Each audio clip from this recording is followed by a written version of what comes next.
The COVID variant Omicron is exploding all across the globe, just sweeping through countries. We're starting to see cases and even deaths mount. How bad is it? Come on, let's go find out.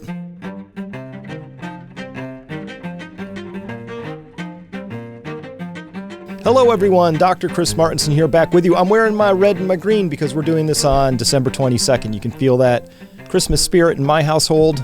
Happy holidays, everybody who's watching this before the holidays. If you're watching afterwards, hopefully some of this turned out to be prophetic. But let's take a quick peek. Omicron, what is it? You know, we've been tracking it for a while. Is it a huge disaster? It is. It's a giant disaster, but really only for the data hesitant. That's my name for people who don't want to look at the data. By the way, we're breaking out the honey badger again, because this Omicron variant absolutely qualifies as the honey badger. It is unstoppable. It is not caring about vaccination status. Looks to be about as transmissive as measles, by which I mean it's explosive. So let's go take a look at this data, see where it is. But first, well, I think I want to start here, and so I'm going to get my drawing tool out so I can draw. I just pulled these today off of Google, and check this out. Bill Gates on Omicron. We could be seeing or entering the worst part of the pandemic. Bill Gates has canceled most of his holiday plans due to Omicron. You know what? I would care more about what Bill Gates thought if he actually graduated college or actually had a science degree or actually practiced science or was a doctor or something. But he's none of those things. So I actually don't really care what Bill says. But I do care that he makes a lot of money off of this whole thing. And he seems to find a way to always be telling us how bad and how awful and how scary this whole thing is. How about this? CNN says Britain battles Omicron tidal wave. Tidal waves are pretty bad things.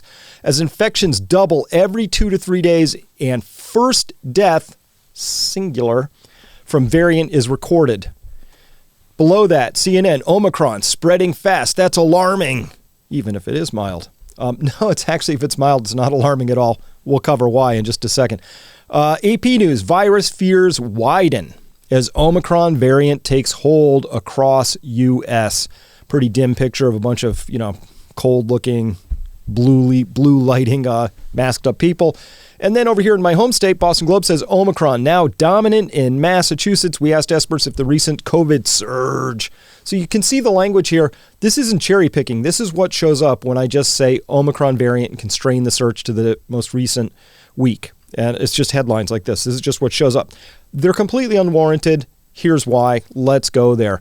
First, really, really nice. I have to give props whenever I see it. The UK Health Security Agency, the HSA, has done a really good job giving us data around all kinds of things, the Delta variant beforehand, vaccination status and surveillance, and now Omicron surveillance. They have a whole report out on it. I like it because it gives us data we can look at. So let's look at it really quickly here. This is the most recent report that's coming out here. It's current up through, I believe, the 20th of December. And yep, it says so right down here, up through, make sure I got this one. Yeah, up through the 20th of December. Okay. So what do we see here? First, they have what they're calling confirmed Omicron cases. They've done the complete sequencing of the samples they get, and they see that they have Omicron. It's confirmed. Now, we also have these things called the PCR tests, which are reasonably accurate, provided you don't overcycle them and you don't go above a cycle threshold of maybe 30-ish tops. I can't tell you what protocol they're using here, but I will tell you that this thing right here, the SGTF, these are putative Omicron cases. And I'm going to explain what that means in just a second so you can see. And at any rate, what are we seeing here? In England, 56,000 confirmed Omicron cases. So this is just a daily it's exploding right now. And they have 118,000 total. And so you can see from previous report, 14,000 cases coming in from the day before.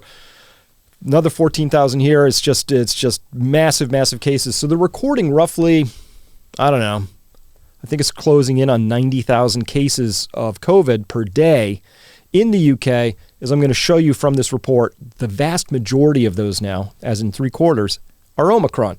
So this is just how they're reporting it here, and they have a lot of these. So what is this SGTF? Why is this a putative case? So we have to understand something about the PCR test itself and how it's conducted. So I put a little something together. This SGTF stands for S gene target failure. So when the you get a PCR test. They put this little swab right up your nose, and then they get a sample out, which has all kinds of your DNA, but it also has some of that viral RNA in it. And then they take that viral RNA, convert it back into DNA, and begin amplifying it. So the way they do that is they take a little stretch of DNA or nucleic acid material that would match some very specific part of the virus that you wouldn't find in any other virus. And so if it matches those, you say, oh, well, it had to come from that. Now, when you have an S target failure, they actually have 3 separate parts of the virus they're looking for in one of these PCR tests. They have a little piece here from the RDRP, that's the reverse ribonuclease reverse enzyme, and they have a little bit from the S protein, and they have a little bit from the N, or the nucleocapsid protein. And so they're looking for this RDRP, they're looking for the S, they're looking for the N. Well, Omicron is so different that they can still get a match off of these 2 highly conserved sections, but the S doesn't match anymore because it's that different. It's part of the reason why current antibodies from current vaccines don't work so well in stopping this. In fact, don't work at all, according to some data, because they're targeted right at this S thing, the spike protein, and that's the part that isn't even matching when they're doing the polymerase chain reaction, the PCR test. So that's why you get stuff like this. They're saying, well, we confirmed a bunch of cases because we sequenced them, but then we had all of these PCR tests that we were doing that just didn't match at all, and we're calling those the S gene target failure, the SGTF cases. Pretty likely those are Omicron. So this plus this little category plus this, those 2 columns together, that's Omicron. All right, so with that as a background, it's already 3/4 of the cases from the same report. This is total COVID cases with known S gene status, so this is definitely Omicron, and the SGTF cases. And when you look at this, the percent of this, they're already well over 3/4 on average when you go down this whole line right here. Look at London, 89.7% fall in of everything that they're doing here, saying, yeah, this is Omicron. So Omicron just got to the UK not that long ago. It's already 89% of the cases they're detecting, let's call it 90, in London. So it swept through and it exploded in really quick and hard. In fact, how quick and hard? The doubling time, this is astonishing, is averaging anywhere from, what's the lowest on here? 1.7? Do we get lower than that? 1.67. So let's call it around 1.7 days and a high of closing in on 3 days-ish, but somewhere around 2 days, doubling. That means if it went from 1,000 cases to 2,000 cases in just 2 days, and then it goes to 4,000 and 8 and 16 and so on and so forth, within about 7 doublings, usually, you pretty much got the whole place covered. By 10 or 20 doublings, you're all done. So that means we could say, well, what's 20 doublings? 40 days. So if this continues at this particular pace, which I don't think it will, but if it did, basically the whole country gets it, no avoiding it. That's what we've been saying for a while. Nobody's going to avoid this thing. We're all going to get our turn with it. So I think that's an okay thing, because I'm going to show you the data behind that next. This is actually some of the best news I've seen so far. We've been tracking this for a while, wondering, early returns from Omicron didn't look that bad, so fingers crossed. We were saying, hey, this could be a very good thing. Highly transmissive, but without that much pathology associated with it. That's the best of all worlds if, and here's the one thing we don't know, if the antibodies that your body develops and the natural immunity your body develops, whether it's naive, meaning you haven't had a vaccine, whether you've already had COVID of some other variant, or you've had a shot or some combination of those last two, plus we put Omicron on top of that, does that actually give us extra immunity? I think so. I don't have the data for that yet, so that's just a guess, but that's both what I hope and what I think. So looking at this, here's something really interesting. So when they're sequencing all these cases, you can see how many cases they have. I think this is just their testing week. I think people come in for tests on Monday. I think that's why you see this little cadence to it right here. It's a weekly cadence. All of a sudden, this is Omicron coming in, the SGTF and presumptive cases. Look at that explosion. What you're going to notice if you look at this carefully with me, let me back this up, is that if Omicron was just a pure additive, meaning you had all these other variants and now we've got Omicron too, you would see these bars stack on top of each other. we don't see that. What we see is the purple begins to compete away the green. So the size of this purple bar here is larger than this green bar. And it's purple's larger than this green bar and this one. So what's happening is this is very good news. It's baked into this chart. It's saying that people are getting one or the other, but if you get Omicron, you're not getting the other one too, because we would see that, because some people would be detectable. They would have both variants in them, and you would be able to detect that. I'm not seeing data for that. So what it is saying is that people are showing up. They have the Omicron variant within them, and they are SGTF. They are the S gene target failure, meaning they're not showing up with that S gene in there. So because of that, we can clearly say that Omicron is outcompeting the other variants, and it's an either or, according to this chart. You're either going to have Omicron or you're going to have the other one. I can't tell you if you have the other one plus Omicron, because your S gene would light up and they would have to sequence both of those out of you. I haven't seen any evidence that they've sequenced people and they're saying, oh my gosh, they have Delta and they have Omicron. What we're seeing right now, either or, and that's very, very good news. And the second thing you're going to notice from this is this shape. So let me undo that so I can draw this more clearly. This is the explosive rise we've been hearing about breathlessly in the news, but you can clearly see that this is already peaked out. Now, is that a false peak? Is it going to explode even further from here? Christmas, people at home, large gatherings, partying, a lot of eggnog, possible. But for now, what it looks like is that it's come and peaked. Here's a closer look at that. They are breaking this down now by region, all these different regions, Northwest, Northeast, East Midlands, etc. And so we can see that same shape here. Huge explosive rise, and it seems to be coming back down again. So that's good news. It would probably support a hypothesis that says Omicron is so transmissive that whether you've had prior infection or not, whether you've had vaccination or not, it seems to just come in and sweep through.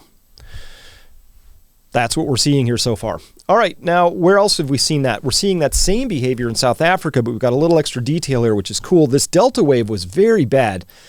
Killed a lot of people, came in, had this explosive rise. These are where you are hearing all sorts of really bad news reports like, oh my God, death and destruction. And then, of course, what happened, just like every other wave, it kind of went away as fast as it went up. And the interesting part is it took 52 days from sort of the turn the corner phase of this, where it starts to grow exponentially, 52 days to peak before the peak went away. Same thing here. Here's where Omicron starts. Ramps up, very sharp fall off in the peak. Let me take that away so you can keep your eye on it. That was half, 25 days. So this is confirming the idea that we have a really, really explosively transmitted, high R naught, super virulent in terms of transmissivity virus. Might as well be measles going into a daycare where nobody has any measles vaccinations. It's astonishing how fast this thing really spread. So that's what we see there. Now, the issue, though, is that even though these are like, look at all these cases, this is however many were detected. And by the way, most people are reporting that the symptoms of Omicron is like cold.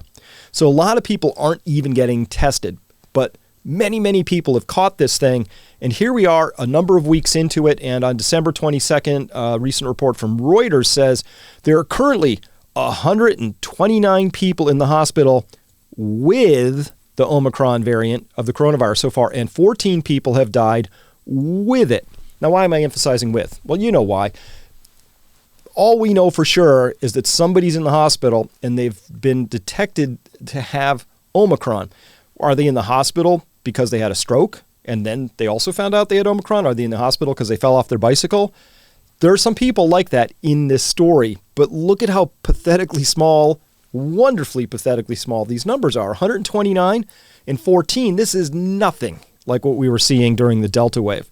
Nonetheless, Health Minister Cillian Keegan says UK government would not hesitate to bring further COVID-19 restrictions if the data showed it was necessary. Good news.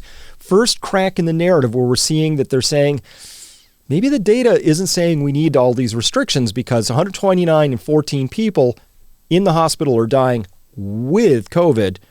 These are very tiny numbers. It's absolutely, as tragic as it is in these individual cases, it's even a larger tragedy to take a nation of 60 million people and lock them all down because there are relative handful of casualties and even deaths.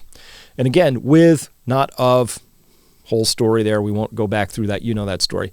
Prime Minister Boris Johnson said on Tuesday he would not introduce new restrictions in England before Christmas. Probably politically smart. But the situation remained extremely difficult, and the government might need to act afterwards. So they're keeping their options open to act here. There's nothing in this data so far to suggest they need to. So let's look at some of that data next. Here's some of it. This is just one report from some doctors out of New Delhi who are saying in India the symptoms caused by both Omicron and SARS-CoV-2, they're very, very different. For example, doctors treating patients affected by the new variant in Delhi say Omicron does not cause loss of taste or smell. Interesting. That's what they're noticing. So if you have COVID-like symptoms and you lose taste or smell, you might have the much more dreaded Delta variant. It's a very different beast, and it needs your full attention. This does too, but I mean, it really does if you got the Delta. So that's a big change. That's a really big change because what we're seeing too is that Omicron does not really replicate all that well deeper in the lung tissue. It does much better in the bronchus up higher, that large tube that feeds into the lungs, and also in the nasopharyngeal area. So the fact that it doesn't cause loss of taste or smell is a very important clue. We're going to have to chase it down. I could guess wildly as to why that might be, but my easy guess is it's not invading the tissues in the same way as the earlier variants. Okay, and it's competing away those earlier variants. So I think it's the best of both worlds. Let's keep going. They say here in green, quote, we have treated 24, just a handful, a couple dozen, Omicron positive patients so far, but only 2 were symptomatic. 1 had low-grade fever, sore throat, headache, body ache. The other suffered from a sore throat and loose motions. I think we can guess what that is. Their condition improved with symptomatic treatment, and none of them required steroids, antiviral drugs, or oxygen therapy. So this is from Dr. Suresh Kumar, medical director of Loknayak Hospital. So it's a cold. We've had colds before, people. The whole idea that we would even be considering locking countries down because of what appears to be very much like a cold-like symptom. All right, but that's anecdotal, right? 24 observational this doctor's like, well, looks like a cold to me. That's what we've been treating. But we have bigger data. This is from London. Here we can see this is the percent of COVID patients requiring mechanical ventilation. And you can see here it goes from anywhere from 20%, dipped as low as, I don't know what we would call that, maybe 12% or something, shot all the way up to about 30% here. It's been wobbling down, I think, as both different variants have come in and also treatments have gotten better. Fewer people have been requiring mechanical ventilation. But look at this. Look at the nature of this line, and then Omicron comes, and it just plunges. So we're down to, at least in London, about 10% of COVID patients using any sort of mechanical ventilation. I don't know if they count all the patients who went in the hospital or these are just ones in the ICU. I don't actually know the genesis of this data any deeper than this. I can just tell you that this chart has changed a lot very recently. There's nothing like it in the entire series going back to the beginning of this whole thing in 2020. That is a straight line plummet down. And the reason it's probably not even lower is because there are still patients on ventilators from the prior variants. It's not because 10% of people with Omicron are ending up on it. It's not how I would read this chart, but we'll have to wait for more data to come in. Denmark. Same sort of a thing here. You can see the explosion in cases and the explosion in deaths that they experienced way back here in the bad old days of 2020. And now they weathered these next 2 waves reasonably well. You didn't see any corresponding not a huge uptick in deaths. So very good job managing that. Hospital system seems to be operating better there than in the UK. And now we see this vast explosion in cases, and they've utterly decoupled from the death line, which has gone up. It's snuck up, no question about it, but it's not even remotely on the same scale as we're seeing from the prior waves, particularly the first one, which caught them pretty flat-footed, medically speaking. Same thing we're seeing in South Africa. Cases in blue, new deaths in red. You can see that the deaths usually follow. Here's the peak in new cases. Deaths were just a little bit behind it. Here, very coincident. Here, a little bit behind again for the Delta wave. Here, there's no relationship whatsoever at the moment between cases and deaths. So unless Omicron is biding its time and it's going to, if the average onset was a couple of weeks, in between case rise and death peaks in the prior waves, it ain't there with Omicron so far.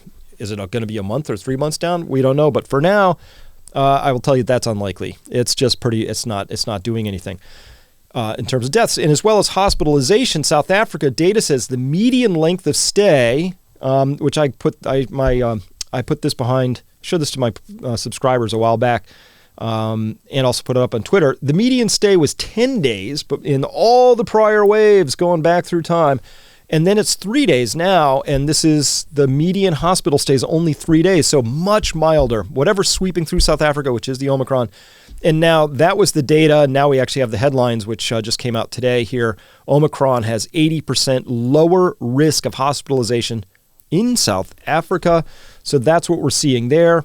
And as well, France, this chart is showing ICU 7 days exit rate. It's asking the question, what percentage of the people who entered the ICU with COVID, how many of them were out within 7 days? And the answer is 100%. These are percentages here. So that's 20%, 40, 60, 80, 100%. So 100% of people are leaving now within 7 days, where that used to be somewhere between 20 and, say, closing in on 30, 35%. That's a huge, huge difference. I posted this and somebody said, oh, but maybe they're all dying. I was like, well, that's a cool theory, bro, but you can just go to the data. There's no huge uptick in deaths over here going on in France. Again, a minor rise, it's happening, but it's vastly lower than we're seeing from any of the prior waves, which is very good news. It's the only way to interpret it. It's just really good news. Okay, I love this. Travis Kling, I love the way Travis put this. He said here, the UK has 12 confirmed Omicron deaths out of 45,000 confirmed cases. That gives it a case fatality rate of 0.027%. That would get Omicron FDA approval. What did he mean by that? Well, the standardized mortality rates after dose 1 and 2 for Pfizer were 0.42 and 0.37%, and for Moderna were 0.35 and 0.34 after dose 2. So the FDA was like, oh my gosh, look at the standardized mortality rates. We're only 0.42, around somewhere between 0.34 and 0.42 for both Pfizer and Moderna. Those are great. We approve this drug. Maybe we should get Omicron through FDA approval because it crushes their... Look at that. 0.0, call that, we'll round up, 0.03%. It has 1/10 the death rate of either of the two jabs. I think this thing should get approved. Omicron is better than Pfizer or Moderna. Just how it is.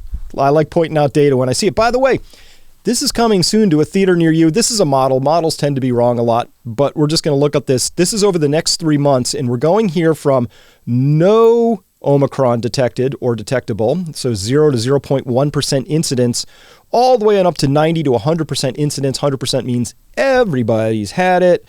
And so let's play this along and see what the next 3 months look like if it continues to spread as it has been for the past month. So you can see it. There it is in South Africa. It's showing up. South Africa's getting kind of orangey. Red is spreading up through Botswana. Some other place in Africa up there is getting hit. Now you can see it exploding all over the place. Now we're in November 27th, 28th, November 30th. Now we're December. Here we are coming up on current day, December 22nd. Here we are. It's now basically going to be at 100% incidence by the end of this month, 90 to 100% everywhere.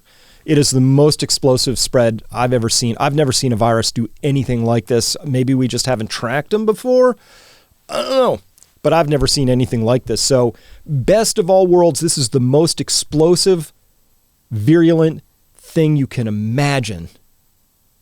And it's not nearly 80% less deadly or lethal than COVID. You really couldn't have asked for a lot more if you were praying on your knees for a good outcome than this as it's currently configured. By the way, there are those out there who are very upset at this new development. This would be one. Eric Fagel-Ding, he is just a tireless fear-monger. Look at this. He wrote here on December 20th, breaking, first Omicron U.S. death in Texas. Singular. First Omicron death in an unvaccinated man reinfected after previously having COVID. Oh my God. He goes into War Garble mode. You can just see what he's saying.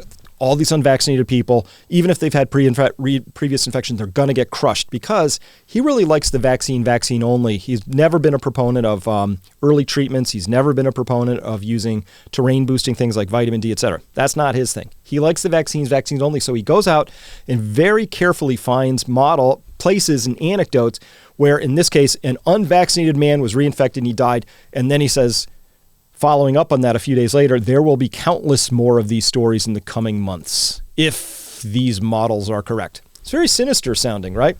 I just would like to remind Eric that in Houston, which happens to be in Texas, they already got to 85% seroprevalence or detectable, not seroprevalence, but detected cases at Houston Methodist. When they're detecting people come in, they have coronavirus. Which version do they have? Omicron went from 0 to 85% in just over 2 weeks. So if you're going to see a lot more deaths like this, they better be showing up soon, Eric, for your model, because they're already they've already gone red in that model we saw where the spread of this thing. So Omicron is already really, really big and hard in Texas, and we're hearing about a singular death so far. That's not bad news. That's the best news you could hope for in something like this. Because again, if we chase that singular case down, very strong odds we're going to discover that this was a person who was already very much not well, or had really been ravaged by the first round, or had a lot of comorbidities, or was elderly, or all of those things, right? There's a very strong chance of that. But to sort of pull from this up here, the summary might be, if you were just, into the fear, you would say, this thing's going to just crush us and we're just going to be overwhelmed. There's just going to be countless deaths. I mean, that's what he says. There will be countless more of these stories, which is death. So my mental health advice, just ignore this guy and everybody out there who wants you to be afraid, because being afraid is not good for your immune system. Having anxiety isn't good for your immune system. In fact, courage and calmness, you can help spread that. So if you're watching me, you probably already have a lot of those things anyway. You're not part of maybe this crowd quite as much, or maybe you are, and congratulations. Thank you for coming to hear the other potential side of the story. I applaud that. But if you can be not full of the anxiety that's being spread here, you're in a better chance to help those people around you whose lives literally are being corroded by anxiety and fear. I think living in abject fear is as bad as getting sick. I mean, they're both illnesses of a sort. And by the way, spreading that, here's another great divider. Current White House, they say, we are intent on not letting Omicron disrupt work and school for the vaccinated. You've done the right thing, and we will get through this. Okay, first error is Omicron, which I will show you in just a second. It actually, whether you're vaccinated or not, it doesn't care. Honey badger virus, don't care. It attacks both groups equally. So that's the first start. So, and for the unvaccinated, you're looking at a winter of severe illness and death for yourselves, your families, and the hospitals you may soon overwhelm. That's the White House. So I think what we should do right now, we should take up a GoFundMe and make sure these people can get an internet connection, because I used a Comcast connection to discover that the case fatality rate for this thing is 10 times better than being jabbed with a prior version. I found this. I used my internet. I really think I feel bad for the White House because they apparently don't have any access to any of this stuff. By the way, if I was let me see. I'm just going to break out. Let me do my copy editing. Let me see if I was the, no, I don't like any of that. Nope. I don't like any of this. Here, I'm rewriting the speech on the fly. I'm sorry to do all this editing on the fly. There. I think that's an appropriate speech. We'll get through this. Stiff upper lip. Let's do this. There. They just needed a little editing. I'm available. Talk to me. Okay? We'll get through this. Come on. It's all the data says that, and it is, let me be clear, it is completely irresponsible to spread this message in this way at this time of the year. This was a completely inappropriate message to put out, and I will stand by that. And, oh, by the way, Alexandro Marinos on Twitter, I thought he captured it well. He was reading this thing, and he said, well, this thing checks all the boxes. It ignored natural immunity. Yeah. Ignored risk stratification, right? Old people, ill people, ignored any results of severity of disease, which doesn't seem to be much, ignored the prior predictions have been abysmal, and also it's downright effing gore. It is. So Alexandros, good job on that. At any rate, the conclusions for this, listen, this is very simple. This is episode 40. Here are my conclusions. Omicron is a very mild version of SARS-CoV-2. And by the way, the most reliable doctors out there are reporting symptoms are indistinguishable from a common cold. Sniffles, if you even notice it. A lot of people don't even notice that they have it until they take a test. Imagine a disease so terrible that you have to test even though you have it. And people are still terrified by that. I've heard stories lately of people saying, I tested positive for this thing. I feel fine. And my mom's blowing up my phone every 20 minutes wondering if I'm dead yet, because that fear is really taken over. The deaths are vastly lower from Omicron than any prior variant that we've seen. Hospitalizations are both lower and shorter, and fewer in number and shorter. By the way, being fully vaccinated does not prevent, and in fact, according to Dutch data, it accelerates the catching of Omicron. People with 2 jabs in them are 40% more likely to catch this thing than people who are triple jabbed or people who are completely unvaccinated. For whatever reason, we have some theories about why that is, but that's what the data says so far. And we see that in the UK data as well, not completely as obviously. Below a certain age, unvaccinated people catch this a little bit more. Above a certain age, unvaccinated people catch it a little more. But between 2 big fat age bands, which is basically, I think, from like 30 to 60, vaccinated people are catching it at a far higher rate than unvaccinated people. Go figure out why. But one thing you can't say is we have a credible argument to say that being vaccinated, being fully vaccinated, is protective against catching and or transmitting the Omicron. Omicron, this is great news. It's such great news that it outcompetes other variants. That's the UK data. That's where you're showing you the purple bars squeezing out the green bars, which were the other variants. That purple bar of Omicron that it's preferentially coming in and nudging out the other variants is a great thing, because these are the bad variants and it outcompetes them. So on that basis alone, it's going to have a very positive impact on hospitalizations and deaths, period, all by itself. As Travis Kling said, it actually is operating and may outcompete the vaccines in terms of utility, in terms of health protectiveness, in terms of all kinds of things. That's the way we're seeing it right now. And by the way, it'll all be over in about 2 to 3 months at the most, because it blasts through a society incredibly quickly. I've never seen anything like it. It's really astonishing. So all in all, this is really the very best we could have hoped for. Hey, happy holidays and happy new year. This means to me that which I've suggested before was a possibility. I'm going to get a little stronger with it now and just state it outright. Omicron spells the end of the COVID crisis. That's what the data says so far. We could still be surprised, right? In parens, just below. Unless a worse variant does come along, always possible. Immune escape variants because of a faulty, flawed, leaky vaccine strategy. It's always possible. But for now, what we're seeing, Omicron is the real deal. So this is the end of the COVID crisis unless we get that worse variant, or politicians just can't let go of all this tasty power and control that they've managed to seize in this time, right? So a couple of countries out there, Australia, Canada, you're going to have a hard time crawling out from under this, because you've got a real strong commitment to this being terrible and awful. But listen, this data on Omicron should break the spell. It really should. We should be asking, who's afraid of the sniffles, right? In the most case, right? All right. Please ignore those fear-mongers. The data doesn't even remotely support their positions. That's how it is right now. If the data changes, I'll change, and you should too.